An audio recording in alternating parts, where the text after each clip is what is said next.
Видеохостинг YouTube может последовать в блог вслед за Инстаграмом и Фейсбуком, если его владельцы не выполнят требования Роскомнадзора. В открытом доступе YouTube призывы к насилию, рецепты наркотиков и практические руководства, как, например, сделать коктейль Молотова. Обо всем, что нарушает наше законодательство, Роскомнадзор предупреждал не раз. YouTube уже оштрафован на более чем 7 миллиардов рублей.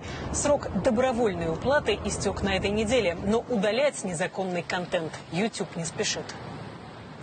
В последние 2 недели Лига безопасного интернета фиксирует бесконечное количество экстремистских публикаций на платформе видеохостинга, различных призывов применения насилия в отношении граждан России, как гражданских лиц, так и военных, а также конкретных угроз в адрес наших российских граждан. Кроме того, в последние несколько дней мы обнаружили большое количество инструкций, в том числе видеоинструкций, по совершению различных диверсий на объектах железной дороги, которые рекомендуется гражданам осуществлять на территории как нашей страны, так и Республики Беларусь. Применительно к откровенно националистическому, фашистскому, экстремистскому контенту публикаций, будь то правого сектора или иных экстремистских организаций.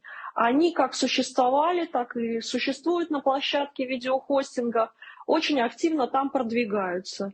Никакой модерации такого опасного контента мы не видим. То есть они откровенно поощряют или помогают такого рода публикациям распространяться на своей площадке. Это становится уже крайне опасно для наших жителей России, для россиян вообще во всем мире.